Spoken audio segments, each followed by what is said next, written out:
Hey guys, it's Sarah here with New England Junk Journals. I have a nice little big palette here or tray of ephemera that I want to go through with you guys. Another purchase that I made recently from the antique store. But before that, I've just been picking out some pages. I have 3 antique chatterbox books, and so I went through and I picked out a bunch of lovely nature-ish themed pages, and I've been just kind of looking. I thought maybe I could put one in the beginning here, but it's a bit tight of a fit, so I may have to go through and put them like in an upper tuck like this. And I think they'll probably fit really nicely there. So just working through these, adding a couple things here and there. They're pretty much, I have a little bit of mixed media that I want to do. And it's just a little bit more. And then I will be binding all 5 of them. And then, yeah. I've been doing some tags. These were really fun. These are on some ledger, antique ledger. And then I have these little pockets here.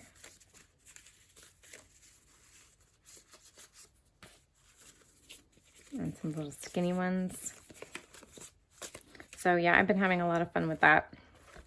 But let's look at what is in this. There is quite a bit here. There was probably like 5 or 6 flats of ephemera that had all come back from the flea market. And so he was like, yeah, just build yourself a flat. So that's basically what I did. There was this beautiful Mother Goose book that I had never seen before. Mother Goose, Her Own Book. And this looks like a page somehow got glued over here. I'm not sure why, but it looks like they glued part of a page there. And there's no title page. It got ripped out. So all I have is a little piece there. But really beautiful. It alternates between these black and white images in the margin here. Some nursery rhymes. And then you'll get a color spread with one large. And the illustrations here are by Mary Royt, R-O-Y-T, who I've never heard of before. But they're really, really beautiful.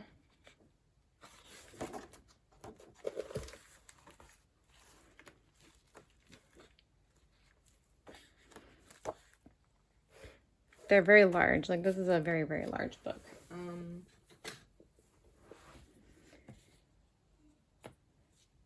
Like 13 tall by 9 3/4 wide, I believe.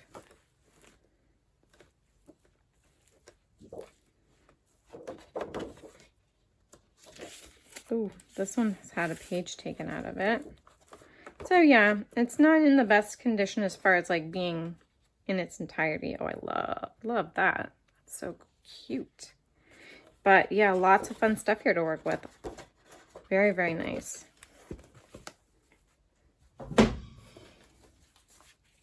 These were all books. So I have another copy of this, The American Frugal Housewife. 1833 by Mrs. Child. The other one, I don't want to say it was in better condition because it really wasn't. But it wasn't really missing pages, I think. Oh, no, wait. I think it was. I think it was missing the back signatures. But what was interesting about this is somebody had actually photographed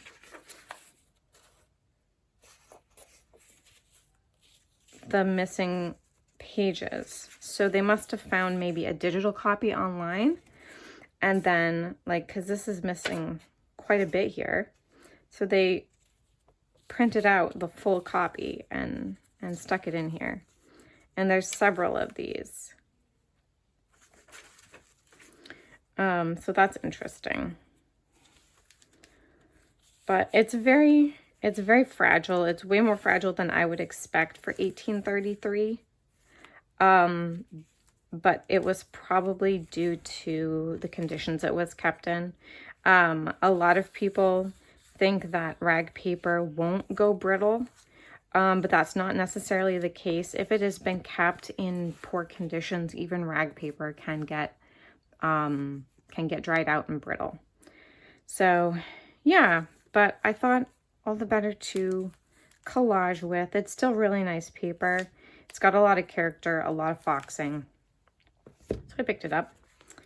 There was a little copy of A Child's Garden of Verses, a Rand McNally edition. Lovely and falling out of its cover with these sweet, sweet illustrations. Love it. Uncle Wiggily's June Bug Friends. I have quite a few Uncle Wiggily books, but this is the first one that is all in color like this. The other ones are like regular novels with just a few black and white pictures sprinkled in. But this one is quite colorful with all the text in a square at the bottom. And it's just so cute. I know Uncle Wiggily was quite an iconic character. Look at those adorable pictures. They're great. Another Eloise Wilkin Mother Goose book to add to my collection. Because it wasn't expensive and it was in such good condition, even though it's not terribly old, I did pick that up. This is Le Petit Poussette. Hop on My Thumb, which is an old fairy tale. But it's in French.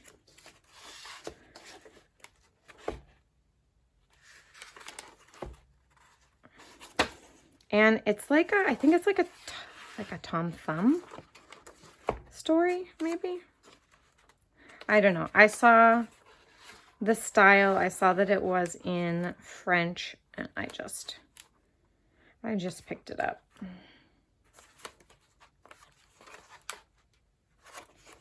Maybe it's like more of like a Jack and the Beanstalk fairy tale. I'm not sure. I'll have to look into it, but really cute.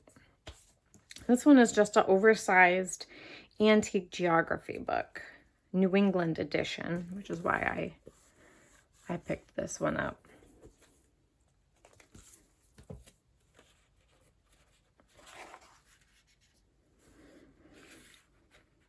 And this is from 1872. So it's got a lot in here, a lot of geography of specific New England states, beautiful maps, a lot of history.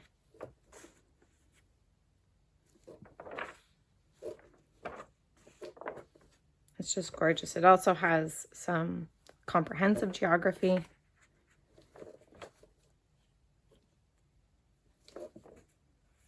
So we've got a map of Europe right here.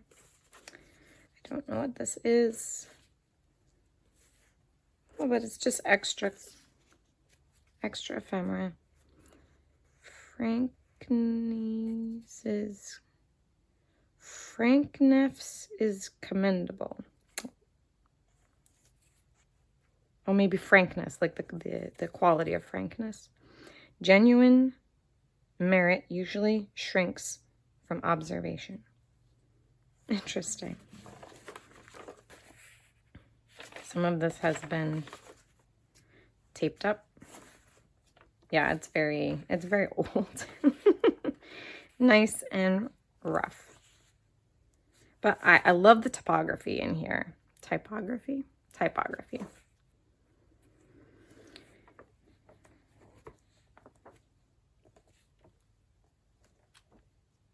Yeah, very cool. Yeah, all kinds of fun stuff. Beautiful for collage. It'll be interesting for my New England journals. Now, the rest of this is the ephemera that I got in the flats. There is a lot of random stuff. I just kind of threw it all together, and I didn't look at it in depth a ton. I know this is the Book of 100 Pictures. I have like a larger version of this. Book of 100 Pictures. And they're just very tiny. Like every page just has some interesting pictures on it. This, did it have a date? It's early. I'm gonna say it's before late 1800s. So I'm gonna say at least mid 1800s, if not a little bit earlier than that. Maybe 1830s. I'm gonna guess. But very cool. It's got like the alphabet. It's got little poems in it. Lots of little pictures. Maybe some limericks. Yeah, fun. Just cute little tiny.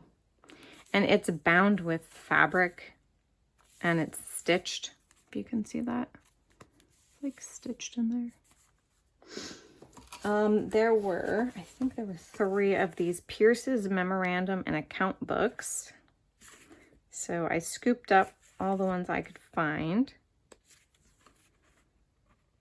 I'm looking to see if it has a date. 1890, it says. But I just liked these pages here.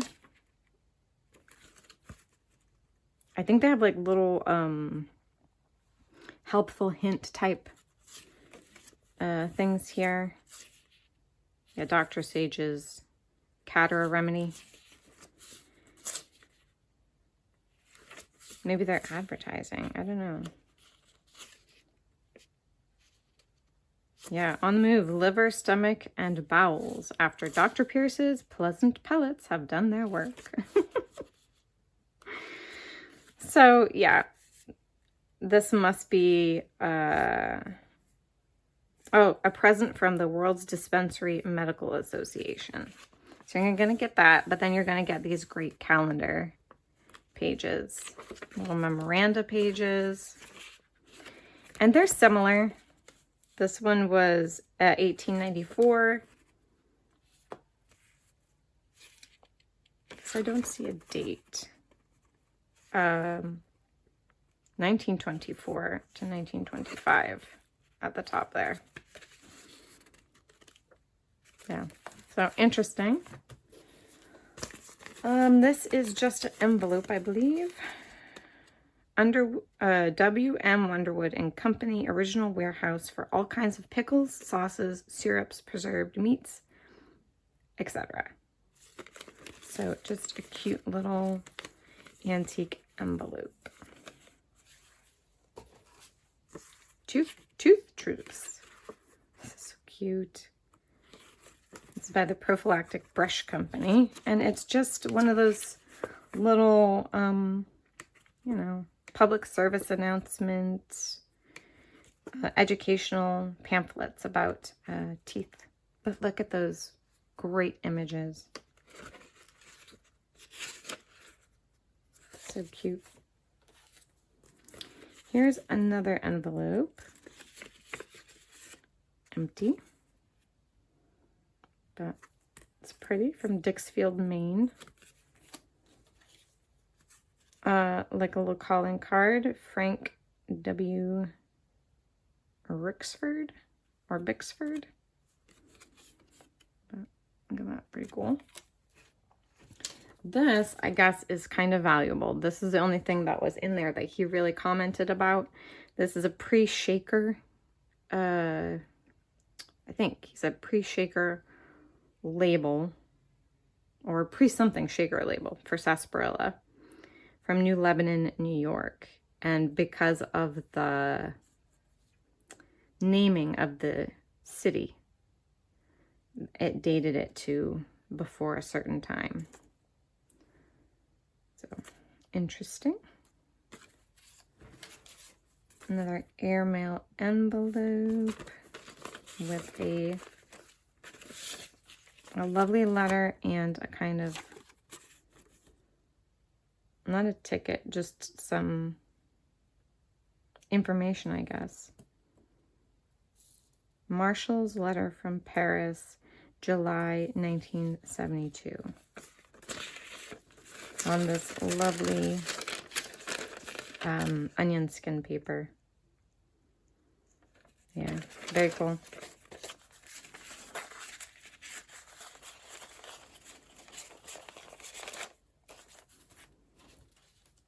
This is a almanac from 1844.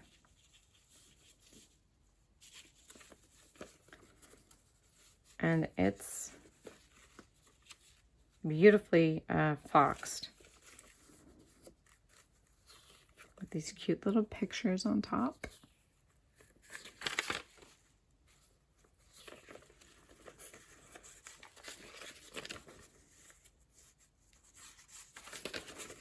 Yeah, although it's quite, you know, dusty, it's really good feeling paper. I did get some photographs, black and white photographs.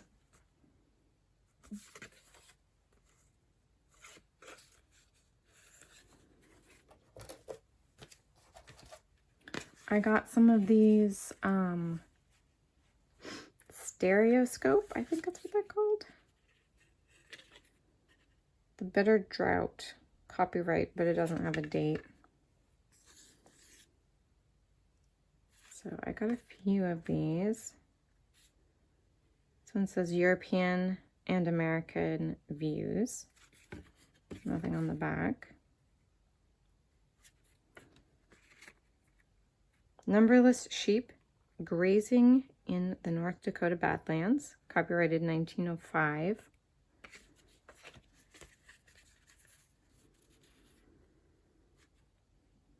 In Time for Rations, camp in Tampa, Florida, U.S., copyright 1898. Officers of the famous Rough Riders, U.S. Volunteer Cavalry, copyright, I think it's also 1898.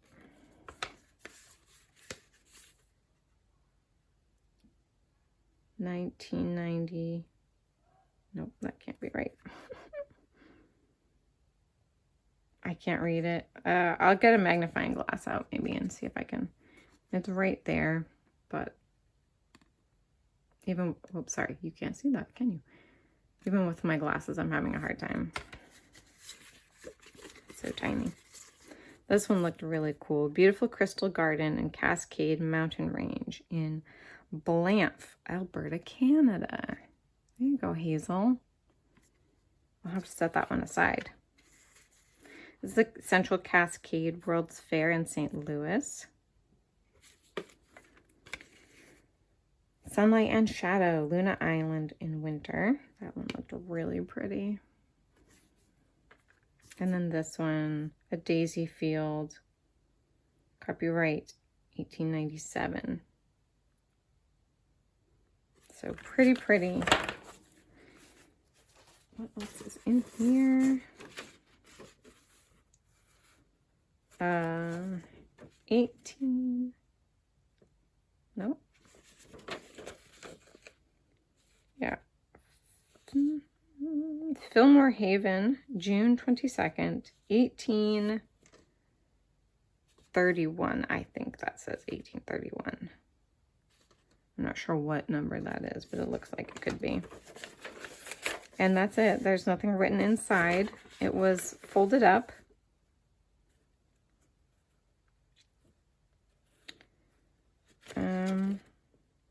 Yeah, just pretty.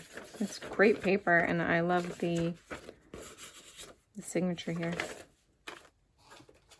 Now these, hopefully guys, I can steam or soak these apart. They were Denizen parcel post labels for mailing to servicemen, but it's like, they're like all fused together. So I'm hoping, I don't want to pull that too much because that'll rip, but I'm hoping I can maybe steam them apart because there's a lot in here. I just kind of, you know, I need to get them apart. There was this. That tired feeling can never be relieved in those people who were born with it. It's advertising a shaker digestive cordial. Okay, so you've got the rider here. And then you've got, I mean, you've got the donkey here, and then you've got a rider on either side. I'm not sure where you would fold it to get them, but they came together. Shaker digestive cordial, cures digestion, action prompt, effects permanent. Well, wouldn't that be nice? Another beautiful old piece of paper. A letter from 1841, maybe? My stomach's growling. Accept receipt of above and occupying papers with your approval or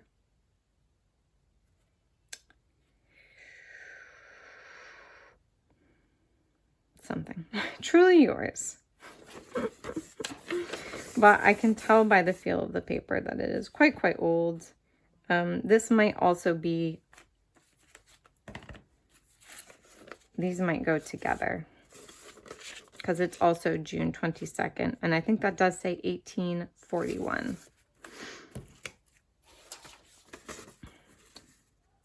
Beautiful receipt here. 1841. I wonder if these all go together. I'm going to have to look at those more carefully. Mr. Josiah Porter. Welsh Dental Company manufactures and delivers in dental goods. Oh, I have an idea who this is going to go to. Fun. That's awesome. This, I'm not sure what it is. Other than it says Burglary, $100 reward. And then under here it says Captain of Detectives. January 3rd. And I can't read the date. And maybe it's here, 1918. That is okay. Be on the lookout for the following described articles, which were stolen from the New Idea Shop in 224 Superior Street, this city, December 25th, 1917. And then it goes on to list all these items and their values. 1 lady's gray coat trimmed with braid, 1 lady's navy coat trimmed with beaver, 1 lady's Japanese blue velvet coat trimmed with gold. Wow, she had a lot of clothing stolen. 1 lady's navy crepe de chine dress with beads, taupe crepe meteor dress, navy georgette over gold, scarlet crepe meteor dress, a navy serge dress, with white braid. Wow. She done had all her clothes stolen. Okay, what is this? 1 lady's goblin blue pom-pom. I'm going to have to look that up. What is a goblin? other than what we think of as a goblin. It must be a piece of clothing or jewelry or something. Wow. Here is a lovely certificate from 1871, given in the county of York, Maine.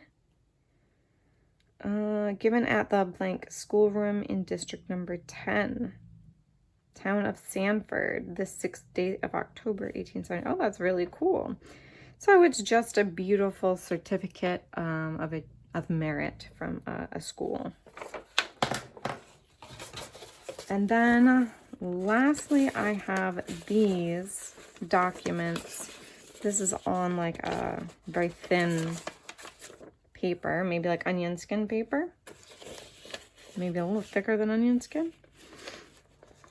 And search for Alfred Newscomb, also known as Nelson, aged 76, peddler in combs, dress goods, etc. Also from the captain of detectives. That is so cool.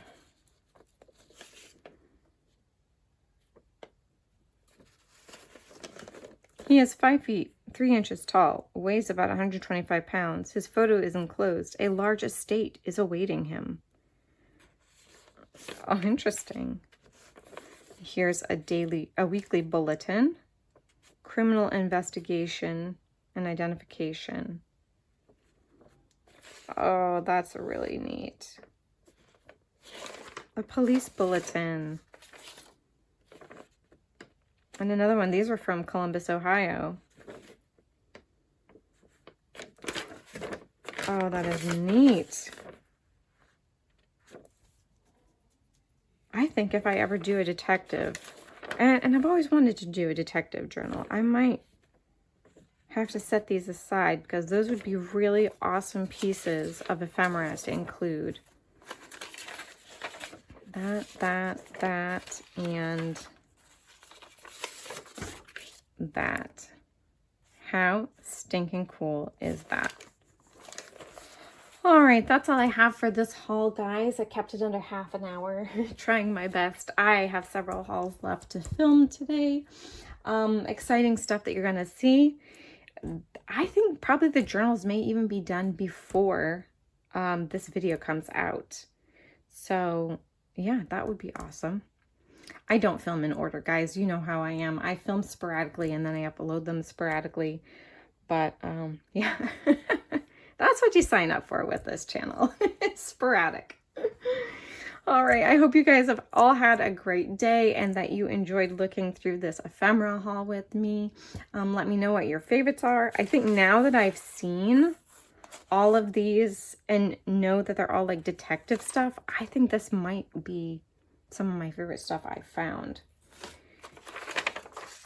Even though there's all kinds of weird and wonderful things. I think my runner-up might have to also be these Denison labels, as long as I can get them steamed apart. And then I love all these little stereoscope cards as well. Let me know what your favorites were. And as always, God bless you all, and I'll see you in the next video. Bye.